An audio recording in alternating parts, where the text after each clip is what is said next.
Se Deus não existe, tudo é permitido. Esta frase do genial Dostoiévski é perfeitamente bem compreendida hoje dentro da nossa sociedade. Vivemos numa sociedade sem uma base comum para pensamentos, ideias, crenças e tudo mais. Portanto, no Brasil de hoje, como na frase de Dostoiévski, tudo é permitido.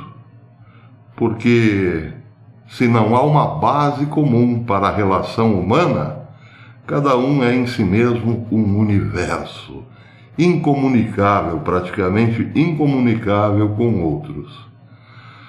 Você está no canal Professor Belém nesta terça-feira, dia 4 de maio de 2021. Começo citando Dostoiévski porque no Brasil não existe mais a base comum que é a realidade, aquilo que se apresenta como se apresenta para os sentidos. Hoje, a realidade pode ser moldada de acordo com os interesses e fica tudo por isso mesmo. Como, por exemplo, a Folha de São Paulo não ter enxergado uma grande manifestação em apoio a Bolsonaro no sábado, dia 1º de maio. Como, por exemplo, um certo senador Cajuru dizer que manifestações essas que aconteceram em 1º de maio não significam nada. Ou então, como, por exemplo, Dona Miriam Leitão, aquela jornalista da Rede Globo, dizer que nos tempos de Lula, bem, não foi exatamente assim, mas disse Miriam Leitão, num artigo publicado no domingo, no jornal O Globo, que rejeitava a tese de que o ex-presidente Lula e Jair Bolsonaro são comparáveis e correspondem a dois extremos da política brasileira. Para Miriam Leitão, o PT jogou o jogo democrático e que apenas Bolsonaro é extremista. É isso. Se Deus não existe, tudo é permitido, porque sem Deus não há verdade. Se não há verdade, bem, qualquer fala tem o mesmo valor. Toda e qualquer fala, ainda que discordante, tem o mesmo valor. É como se tirássemos a base comum da aritmética, por exemplo, e 2 mais 2 não significasse 4 para ninguém. 2 mais 2 pode significar qualquer coisa, e continuaremos fazendo aritmética, cada um ao seu modo. Bem, aí é preciso perguntar para os engenheiros, por exemplo, se 2 mais 2 não é 4, como construir uma ponte?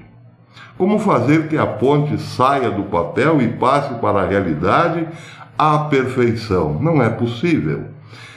É claro que uma aritmética subjetiva, um valor subjetivo, não permitiria, por exemplo, a construção de edifícios, pontes e assim por diante. A nossa sociedade simplesmente ruiria no sentido físico. Mas aqui estou falando do sentido moral. É a mesma coisa. Se 2 mais 2 não significam mais 4 no âmbito da matemática, bem, 2 mais 2 não significar 4 no âmbito moral é ainda mais terrível. E é o que estamos vivendo. O Brasil de hoje é uma terra onde a verdade não existe. E aí, bem, aí parece que o caminho que tomaremos daqui para frente é o do estado de natureza, onde não a verdade, nem os acordos firmados em bases comuns prevaleçam, mas a força bruta. Pois é, esse estado de natureza também descrito por outro filósofo, o inglês Thomas Hobbes. E já que falamos em filósofos, por que não lembrar de Nietzsche, que disse que Deus estava morto e nós o tínhamos matado.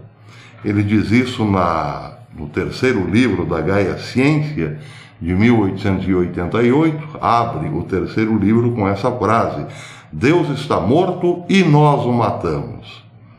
Bem, você deve se perguntar se o filósofo estava louco já naquela época, porque Deus é imortal, Deus é todo-poderoso e não pode ser morto, nem mesmo pode matar a si mesmo. Pois é, o filósofo não estava louco, porque sabia disso, evidentemente, e aliás não estava falando da morte de Deus, mas daquilo que nós, em nossos corações, fazíamos em relação a Deus. E detalhe, Nietzsche era ateu, mas ele estava como um profeta dizendo o seguinte: nós tiramos Deus do coração, nós o matamos. Ou melhor, nós o substituímos pela Gaia Ciência, pela ciência elevada à categoria de bem metafísico, pelo iluminismo, pela razão, pelas letras e assim por diante. Então, aquele momento em que Nietzsche diz essa frase é um momento profético que estamos vendo acontecer hoje, não só no Brasil como no mundo. Deus não serve mais para nada. Não serve mais para curar um câncer, para dar fim a uma pandemia. Tudo o que importa hoje é a sagrada palavra da ciência. Só que quando evocamos a ciência, é também dentro, ou melhor, nesta ausência de uma base comum, porque basta dizer ciência e tudo é científico. Só que a ciência tem uma contradição interna. Então, já que estamos num mundo sem uma base comum, vale a ciência representada ou citada por pessoas influentes. Vale mais do que a ciência citada por pessoas menos influentes.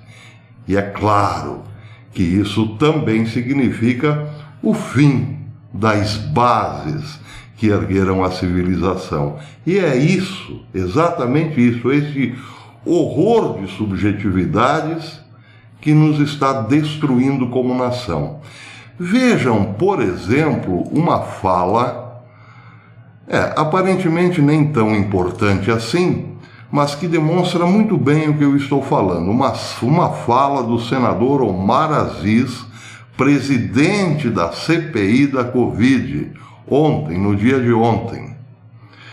Ele disse que Jair Bolsonaro teve uma postura negacionista durante a pandemia e que seus atos serão passados a limpo durante a comissão parlamentar de inquérito. Bem, aqui, o presidente da CPI já está dando o veredito, antes mesmo do fim dos trabalhos, ou melhor, a CPI nem bem começou, mas já definiu o culpado e o julgou. É isso. Num mundo sem Deus, num mundo sem a verdade, num mundo sem uma base comum para as relações, tudo é permitido. Como, por exemplo, o presidente julgar culpado aquele que será investigado por uma longa CPI, com a CPI em andamento. Ou então, para resumir melhor a coisa, é permitido que o poste mije no cachorro. Pois bem, pergunta que fica: para onde estamos caminhando? Estamos caminhando para uma ruptura total, absoluta do tecido social. É claro, estamos caminhando para um estado de coisas, onde ninguém mais respeitará ninguém. E disso, claro, advirá um ódio visceral, porque já não poderemos mais nos comunicarmos daqui para frente. Ninguém mais acreditará em ninguém. E o resultado disso, claro, será o caos. A menos que a verdade seja restabelecida. Mas a pergunta que fica é: como? Se estamos todos dentro deste vagão esquizofrênico rumo ao abismo. Quem irá nos salvar? Sim, temos um presidente em quem confiamos, mas mais do que isso, precisamos mais do que Bolsonaro, precisamos desesperadamente de uma intervenção divina. Até depois.